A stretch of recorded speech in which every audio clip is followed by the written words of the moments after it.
Hélène, tu as dit tiramisu, on va rester avec toi. J'ai dit tout à l'heure terri et terril pour notre jeu. Et justement, tu veux me parler d'un terril ou d'un terri incontournable. Exactement, j'ai choisi de vous donner un grand bol d'air frais. Alors la Pévèle est un secteur plutôt rural, vous l'avez vu tout à l'heure, mais à quelques kilomètres d'ici, il y avait des mines et souvent donc des terris de forme conique. Ils peuvent aussi être plats. C'est le cas de celui dont je vais vous parler, le terril de Rieulay-Pécancourt. C'est le plus grand de la région, 140 hectares. Alors aujourd'hui, après une réhabilitation, c'est un véritable poumon vert avec une réserve ornithologique. Vous allez voir, c'est étonnant.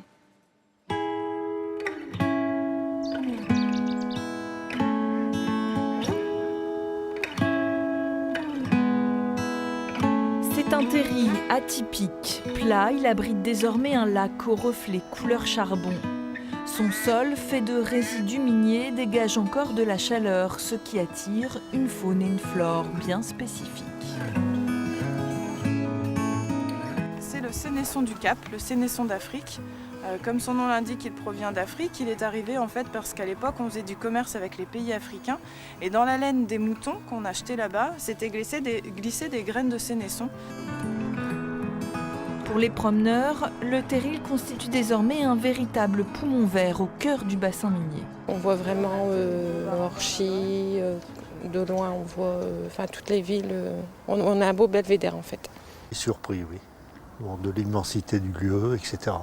Le but, c'est surtout de sensibiliser le public à ces espaces naturels qui ont été complètement reconvertis en fait, parce qu'on part à la base d'une friche industrielle qui a été réhabilitée et puis qui permet au public de découvrir soit la faune, la flore ou de faire du sport.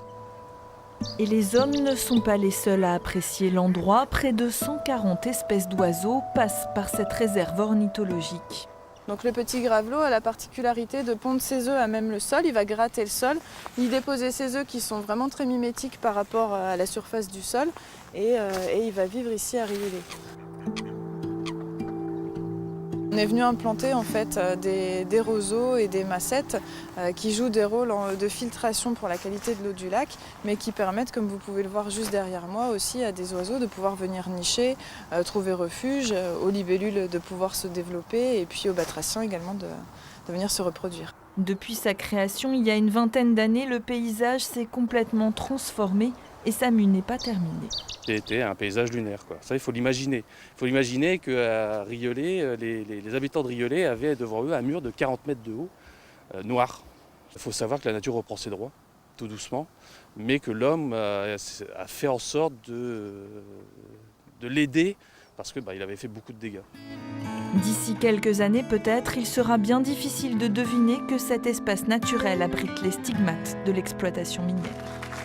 Et des reconversions de terri, il y en a dans le Nord, en piste de ski, en piste de VTT, de parapente et même en vignoble. La première vendange de ce chardonnay a eu lieu cet automne. Je vous en ai pas ramené, Vincent, mais c'est pour vous faire revenir une prochaine fois. Et je le déplore. Ouais. Seb, petit bisou, Hélène, s'il te plaît. Parce que voilà, je vais être magnifique. triste après, c'est la dernière fois qu'on se voit. Bon, normalement, j'embrasse pas, mais... Que c'est drôle. C'est pas le leitmotiv du matin. Voilà. Il est gentil.